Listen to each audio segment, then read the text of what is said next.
예, 마태복음 96번째 목표가 헌신에 있다면 결단은 변하지 않는다. 이러한 제목으로 말씀 같이 한번 나누겠습니다. 옛 시조 중에 이방원이 지은 하여가라고 하는 시조가 있고 포은 정몽주가 지은 단심가라고 하는 시조가 있습니다. 조선을 건국한 이성계는 고려의 마지막 충신인 정몽주를 없애하지 않고는 새로운 나라를 세울 수 없다. 함께 하려고 애를 많이 썼지만 쉽지 않았죠. 자신의 아버지가 어려운 상황 속에 있음을 헤아린 사람은 이성계의 5번째 아들 이방원이죠. 그래서 이방원이 정몽주를 자신의 집으로 초대합니다. 설득해서 아버지의 뜻을 펼치고자 설득할 속셈으로 초대를 하는 것이죠. 몇 차례 술잔이 오갑니다. 그리고 이방원이 정몽주에게 말하죠. 제가 시를 한 수 읊을 테니까 답가를 한번 해달라 이야기합니다. 정몽주는 흔쾌히 그렇게 하겠다 이야기를 하죠. 이방원이 낮은 목소리로 시를 읊습니다. 이런들 어떠하리 저런들 어떠하리 만수산 드렁칠기 얽혀진들 어떠하리 우리도 이같이 얽혀 100년까지 누리리라. 하여가라고 하는 시죠. 다 썩어가는 고려를 붙들고 있을 것이 아니라 새로운 세상이 오지 않았느냐. 새로운 세력을 붙잡고 힘을 합쳐서 칡넝쿨처럼 얽혀서 살아가자. 그렇게 이야기를 하는 내용이죠. 정몽주가 하여가 그 시조를 듣고 답가를 합니다. 단호한 표정을 지으면서 시를 읊는 것이죠. 이 몸이 죽고 주고 100번 고쳐주고 백골이 진토이 되어 넋이라도 있고 없고 임향한 일편 단심이야 가실 줄이 있으랴. 할렐루야. 할렐루야 해도 되는 거예요? 죽어서도 고려 임금 섬기는 마음을 바꾸지 않겠다라고 하는 그 마음을 결혈함을 담은 시가 단심가라고 불려지는 이 시죠. 이방원은 정몽주의 마음을 돌릴 수 없겠구나 생각을 하지요. 안 되겠다. 죽이기로 작정하죠. 그래서 자신의 신복 중에 한 명 조영규라고 하는 사람을 불러서 오늘 밤에 정몽주 없애야겠다 이야기를 하죠. 조영규가 새 뭉치를 들고 잘 아시는 선주교라고 하는 다리에서 기다리다가 정몽주를 그날 처치하게 되어지는 것이죠. 이방원의 하여가 정몽주의 단심가 이런들 어떠하리 저런들 어떠하리 만수산 드렁치기 얽혀진들 어떠하리 우리도 이같이 얽혀서 100년까지 누리자. 여러분 이방원이 말하는 그 하여가에 담겨있는 속뜻이 어떤 겁니까? 이런 얘기 아닙니까? 무엇이든지 상관이 있느냐? 누구를 섬기든 그게 무슨 문제가 되겠느냐? 누구와 함께 있든 그것이 무엇이 되겠느냐? 편하면 되는 거 아니냐? 잘 되고 오래 살면 행복하면 되는 것이 아니더냐? 지조가 무슨 상관이냐? 시대는 벌써 바뀌었다. 상황 파악 잘해라. 뭐 그런 이야기죠. 여러분 정몽주가 그거 모르겠습니까? 시대가 바뀐 거 모릅니까? 누가 힘 있는지 그거 모르겠어요? 이 몸이 죽고 주고 100번 고쳐주고 백골이 진토이 되어 넋이라도 있고 없고 이망난 일편 단심이야 가실 줄이 있으랴. 말하고 싶은 게 뭐예요? 이런 거 아니에요? 아니다. 나에게 가장 소중한 것 임향한 일편 단심이다.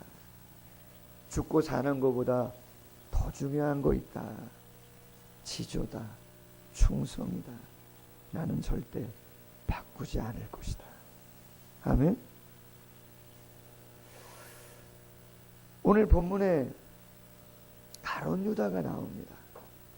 우리 너무나 잘 알지 않습니까? 가룟 유다라는 사람 배신을 하죠. 3년 동안 동고동락했습니다. 예수님의 놀라운 능력도 경험하고 심오한 가르침도 경험하고 많은 사람들이 추앙하는 함성 소리들도 다 들었는데 그 가룟 유다가 예수님을 은 30 노예 한 명의 값을 받고 팔아버려요. 왜 팔았느냐? 이유는 여러 가지죠. 우리가 잘 아시는 것처럼 본인의 기대감을 충족시켜주지 못한 거죠. 가룟 유다가 고향도 버리고 부모도 버리고 다 버리고 예수님을 쫓았던 가장 중요했던 이유는 뭐겠습니까? 그렇죠. 성공이죠. 명예도 없고 권세도 없고 부귀도 얻었어. 지금까지 어렵게 살았지만 저 예수만 따라가면 정권을 뒤엎고 한자리 해서 남은 평생 새로운 삶을 살아가겠다라고 하는 너무나 좋은 그런 기대감을 가지고 충분히 그럴 역량이 된다, 능력이 된다 믿고 모든 것을 걸고 쫓은 것이죠. 되는지 알았어요. 근데 웬걸요? 예루살렘에 가까우면 가까울수록 예수님이 이상한 얘기를 하시는 거죠. 당신은 대제사장과 종교 지도자들에게 잡힌다는 거야.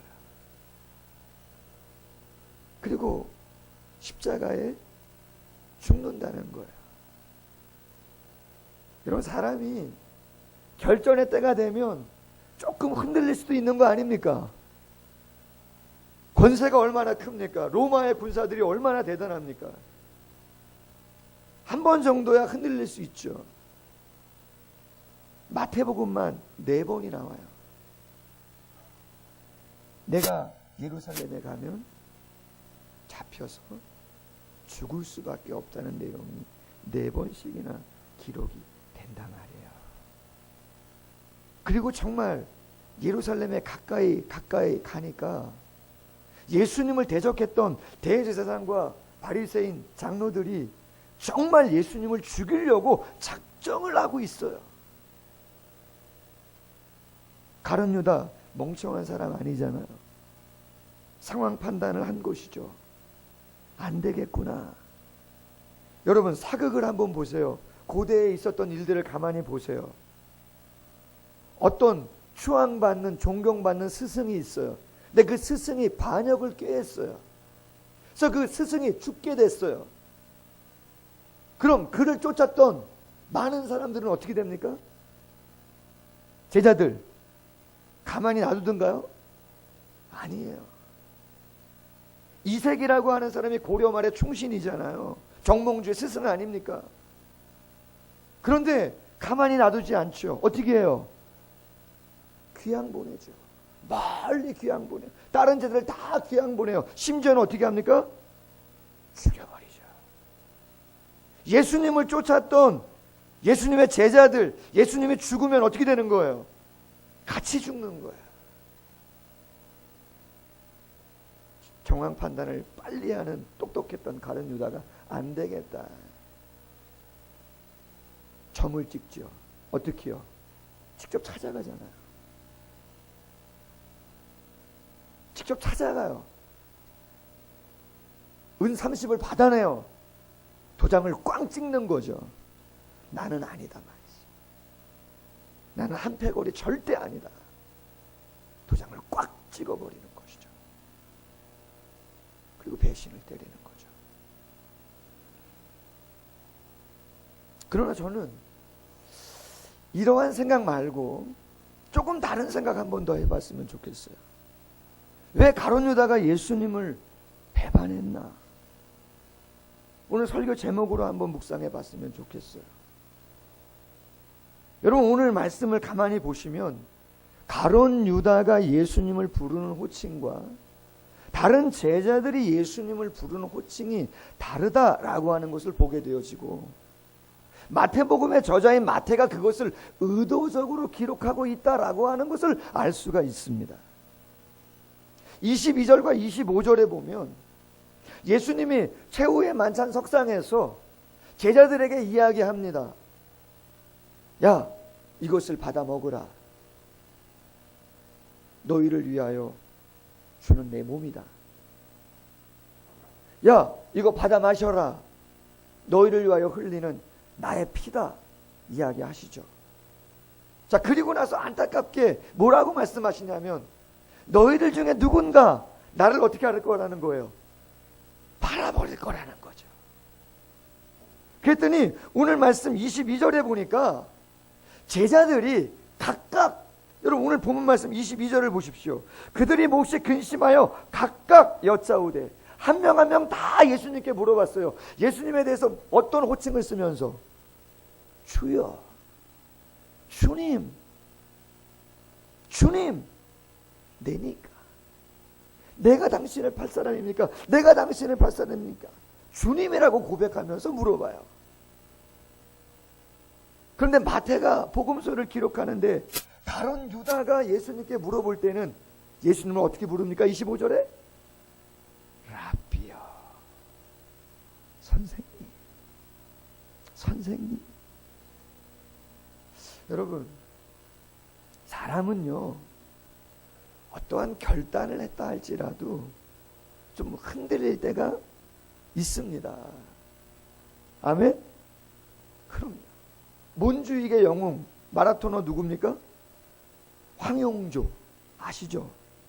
그 선수 아시잖아요. 여러분, 저는 지금도 기억합니다. 그 황용조 선수가 마라톤 훈련을 막 할 때, 금메달을 위해서 막 열심히 훈련을 할 때, 그가 금메달 따고 나서 인터뷰할 때 그런 얘기를 했어요. 혹시 들으신 분 있는지 몰라. 훈련할 때 어느 정도 힘들었습니까? 그랬더니 황용조가 막 뛰어가다가 반대편 차선에서 오는 트럭이 있는데 말이죠, 포기하고 싶어가지고 그 차에 확 뛰어들고 싶은 때가 있었다는 거예요. 믿겨지십니까? 얼마나 힘들면 목표가 있는데, 꿈이 있는데 그것을 이루기가 결단은 했지만, 다짐은 하고 또 다짐하고 또 다짐하지만 사람인지라 감정도 있고 생각도 있고 의지도 있으니까 흔들린 거죠. 그런데 여러분, 가룟 유다가 흔들렸던 가장 근원적인 이유는 세상적인 기대 때문에 아니에요. 더 정확히 이야기하면 그의 마음속에는 예수님이 없어요. 아멘? 예수님이 주님으로 안 계신 거예요. 죄송하지만 예수님이 주님으로 있는 사람은 어떤 사람이냐? 약간의 흔들림이 있다 할지라도 잠깐의 흔들림이지 완전히 포기하지는 않습니다. 아멘? 여러분, 오늘 말씀 가만히 보시면 예수님께서 감사의 기도를 들으시는 장면이 나와요. 27절 말씀 한번 보시겠습니까? 또 잔을 가지사 감사 기도하시고 그들에게 주시며 이르시되 너희가 다 이것을 마셔라 이야기합니다. 무슨 기도요? 감사 기도. 여러분, 감사 기도 나오실 수 있으시겠어요? 조금 있으면 죽으실 건데 뻔히 알고 계시는데 어떻게 감사의 기도가 나와요? 그런데 여러분, 우리는 알고 있어요. 예수님이 최후의 만찬을 하시고 나서 감람산으로 가시죠. 감람산에 가면 겟세마네라고 하는 동산이 있습니다. 감람나무가 아주 우거져 있는 동산이 있습니다. 지금도 성지순례 가보시오. 얼마나 큰 감람나무들이 거기 있는지 모릅니다. 우리는 알고 있습니다. 예수님께서 잡히시기 전에 땀방울이 핏방울이 될 정도로 엄청나게 간절하게 기도하셨죠. 기도하신 내용이 다음 주에 살펴보겠지만 39절에 나오죠. 뭐라고 예수님이 기도하십니까? 아버지, 할만하시거든, 할 수 있거든 이 잔을 어떻게 해달라 그래요? 내게 옮겨달라. 그러나 내 뜻대로 마시고 아버지 뜻대로 해달라. 여러분, 조금 전에 감사기도 했잖아요. 조금 전에 감사기도 실컷 해놓으신 예수님이 왜 조금 후에는 이 잔을 내게서 옮겨달라고 왜 흔들리시는 겁니까? 예수님도 사람이에요. 인간의 몸을 가지셨잖아요. 결단했다고 해서 흔들림이 없는가? 아니에요. 흔들릴 수 있습니다. 할렐루야. 잘했다는 건 아니지만 사람은 다 그렇다는 것이죠. 그러나 중요한 건 뭐예요? 예수님이 잠깐 흔들리실 뿐이지 그걸 포기하거나 후회하십니까? 그렇지 않습니다. 왜요? 주님은 당신이 이 땅에 오신 목적이, 이루셔야 할 목표가 무엇인지 너무나 분명히 알고 있기 때문에 잠깐의 흔들림은 있을지 모르지만 그걸 포기하지 않는 줄로 믿습니다.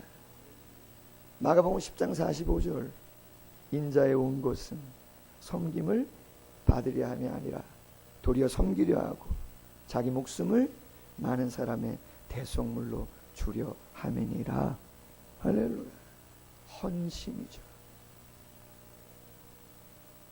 안타깝게도 가룟 유다는 예수님에 대한 마음이 아무것도 없었어요. 그러다 보니까 흔들리는 것이죠. 지난 수요 예배 때 잠깐 한번 말씀을 드렸는데, 분당에 가면 야탑이 있고 거기에 만나교회라고 하는 감리교 교파의 교회가 있습니다. 김병산 목사님이 담임 목사님이죠. 제가 지난 월요일인가 주일날인가 한번 오랜만에 한번 설교를 듣고 싶어서 한번 설교를 들었더니 말씀을 하세요. 네, 이런 말씀을 하셨어요. 교회의 존재 목적이 무엇인가라고 하는 걸 시리즈로 하고 계시는데, 첫째 주에 교회는 건물이 아니다 뭐 이런 주제로 하셨고, 두 번째 주에는 교회는 모이는 게 목적이라기보다는 흩어지는 게 목적이다. 할렐루야. 그런 설교를 하셨어요. 그리고 지난주에는 어떤 말씀을 하셨냐면, 교회는 헌신이 목적이다. 그런 이야기를, 헌신을 위한 사람들이 모인 곳이 교회다. 그런 이야기를 하셨는데, 그러면서 이런 얘기를 하세요. 당신이 15년 전에 만나교회 아버님이 목회하던 그 목회를 물려받았어요. 부정적으로 이야기하면 세습이겠지만 전혀 그 교회는 그거에 대한 문제가 일어나지 않아요. 왜요? 성도들이 너무나 그 김병산 목사님을 담임 목사님으로 앉히려고 그렇게 애를 써가지고 거기에 대한 불협화음이 전혀 없었어요. 좋은 의미의 승계가 된 거죠. 그래서 그 목사님이 오시고 교회가 엄청 부흥을 했습니다. 아시는 분들은 아실 거예요. 근데 당신이 15년 전에 거기에 부임할 때 그 분당에는 별들이 너무 많았다는 거예요. 별들이. 15년 전에 하늘 보면 분당에 별들 많이 있었습니까? 별은 여기가 더 많죠. 분당보다. 근데 그런 별을 얘기하는 게 아니고, 목회를 하는 목사님들이 많은 규모, 이런 거죠. 할렐루야 교회의 김상봉 목사님, 한신교회 지금 돌아가셨죠? 이중표 목사님 같은 분들, 지구촌 교회 이동원 목사님, 그죠? 갈보리 교회 박조준 목사님 같은 이런 분들. 당신이 처음에 딱 담임 목사가 됐는데 분당에 대형 교회들, 교계의 별들이 너무나 많은 거예요. 그래가지고 당신이 무슨 생각을 했겠어요? 이런 생각을 했다는 거죠. 나도 별이 돼야 되는데 어떻게 해야 되겠나? 되고 싶은데. 당신이 솔직하게 얘기했지만 그렇게까지 생각을 했겠냐마는. 그러나 사람인지라 인정받고 싶고 뭔가를 이루고 싶은 좋은 의미의 열정을 가지고 그런 생각을 할 수도 있겠지만, 당신이 고백하는 거죠. 힘들었다. 너무 버거웠다. 아시지만 김병산 목사님 공황장애 있으셨습니다. 되게 힘드셨습니다. 아주 많이 아프신 적이 있었습니다. 그리고 지금 얘기하죠. 나도 별이 되고 싶었지만 성경이 이야기하는 것은 그것이 아니더라. 할렐루야. 김병산 목사님이 이렇게 얘기해요. 교회는 복음으로 인해 자신을 내어놓는 헌신의 사람들이 모인 곳이어야 한다. 할렐루야. 여러분 어떻습니까? 주님 마태복음 16장에서 이렇게 말씀합니다. 누구든지 나를 따라오려거든 자기를 부인하고 자기 십자가를 지고 나를 쫓을 것입니다. 여러분, 한국 교회를 안타까워들 하시죠. 주의 종들을 보면서 염려스러워하고 안타까워들 하십니다. 어디서부터 어떻게 변화시켜 갈 수 있는가? 우린 다시 생각해야 되죠. 아멘. 분명히 하나님이 주시는 것들이 있죠. 어떻게 없을 수가 있겠습니까? 당신을 위해서 헌신하고 당신을 위해서 애쓰는데 어떻게 하나님의 그 진정한 마음을 아시면서도 외면을 하시겠는가? 특별한 섭리가 있지 않고는 가만히 있을 수가 없었겠죠. 할렐루야. 그럼요. 그러나 우리는 알죠. 가장 중요한 것은 구원을 통한, 죄사함을 통한 기쁨으로 인해서, 감사로 인해서 잠시 흔들릴지라도 그 마음의 중심은 헌신을 향해서 나아가야 된다라고 하는 것을. 만약에 우리가요, 가정이든 교회든 사회든 믿는 자가 그런 마음으로만 섬긴다면 손가락질 받을 일은 없을 줄로 믿습니다. 영향력이 있죠. 염소는 타산적이라 그랬잖아요. 염소는 이기적이라 그랬잖아요. 그러나 양은 세상죄를 지고 가는 하나님의 온전한 어린 양 되신 주님은 계산하지 않아요. 이기적이지 않아요. 잠깐의 흔들림이 있을지는 모르지만 거룩한 길을 가시는 줄로 믿습니다. 존 메가더라고 하는 분이 이것이 제자됨의 증거다라고 하는 책에서 그 프랑스군의 헌신에 대한 이야기를 한번 실은 적이 있는데요. 깊은 겨울이에요. 지금도 엄청 추운데 프랑스 군대가 적의 기병대에 의해서 사방으로 포위가 되었습니다. 강을 건너야 됩니다. 근데 적군들이 프랑스군을 전멸시키기 위해서 벌써 다리를 다 파괴시키 뒤입니다. 적은 쫓아오고 사면 초가인데 다 죽겠어요. 나폴레옹이 이야기하죠. 강 가까이에 있는 군사들아, 빨리 다리를 가설해라. 다리를 놓아라. 어떻게 놉니까? 그 추운데. 그래도 몇 명이 한번 들어가 본 거죠. 물살이 세요. 강물살. 습겨 내려가요. 벌벌벌 떠는데 나폴레옹이 그래도 명령을 합니다. 그랬더니 다른 군사들이 강 속으로 들어가는 거죠. 또 들어가고 또 들어가고 또 들어가고. 사람들이 서로를 안고 하면서 다리를 가설하죠. 많은 병사들이 그 다리로 강을 건너요. 다 건넜어요.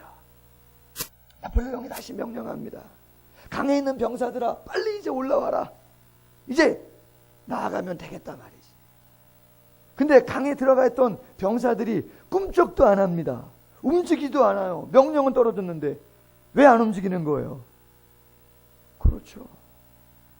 추운 겨울에 강에서 다 얼어붙은 거예요. 얼어붙은 거예요. 저는 설교를 준비하면서 이런 생각 해봤어요. 도대체 무슨 생각으로 거기에 들어갔나? 나폴레옹이라고 하는 위대한 지도자의 한마디보다도 그들의 마음속에는 프랑스라고 하는 조국에 대한 마음이 더 많이 있지 않았을까? 여러분, 우리가 교회에서 목사건 직분자건 누구건 하나님의 나라를 위해서 헌신하는 것은 그 어떠한 인간적인 그 무엇과 관계를 위해서 하는 것보다 오직 하나님을 위해서 헌신하는 것인 줄로 믿습니다. 하나님은 그럴 때 그 마음 보시고 하나님은 역사해 주시는 것인 줄로 믿습니다. 토니 텐이라고 하는 세들백 교회의 지도자가 이런 말을 합니다. 마음에 갈망이 있으면 길을 찾고 갈망이 없으면 핑계를 찾는다. 마음에 갈망이 있으면 뭐를 찾아요? 길을 찾고, 갈망이 없으면 핑계를 찾죠. 여러분, 그 갈망은 뭐겠어요?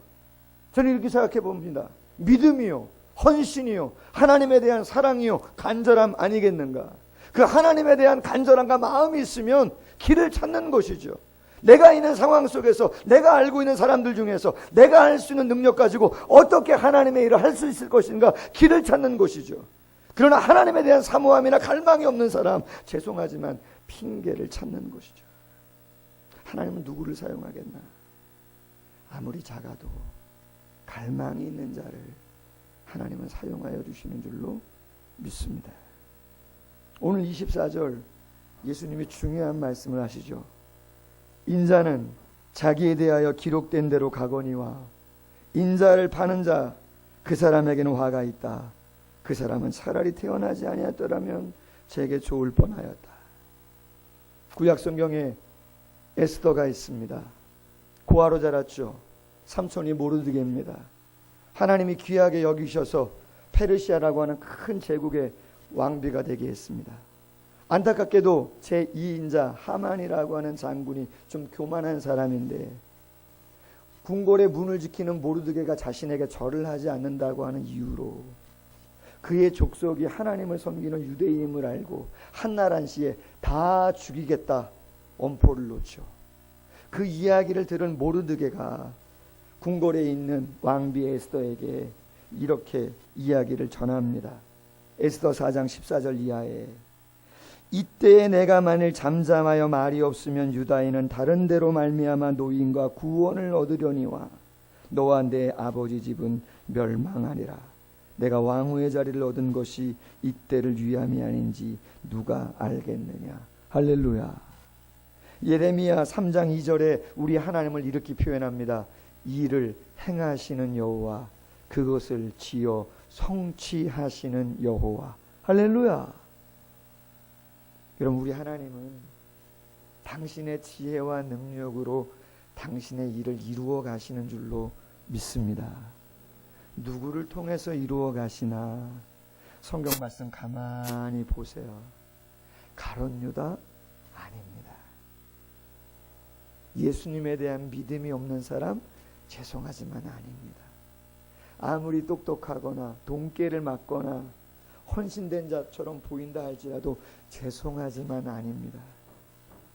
교회는 헌신된 사람을 통해서 하나님은 역사에 가시는 것이구나 확신하고 갈망이 있는 사람, 길을 찾는 사람, 하나님은 그 사람을 통해서 당신의 역사를 이루어 가시는 줄로 믿습니다. 바라기는 어두운 시대 아닙니까? 교회가 빛을 잃어가는 참 힘든 시대 아닙니까? 바라기는 우리 사랑을 그리는 교회 사랑하는 모든 성도님들이 오늘 본문에 나오는 진정한 양 되신 예수 그리스도 그분의 길을 걸어가는 우리 모두가 되기를 주님의 이름으로 소원합니다. 예, 말씀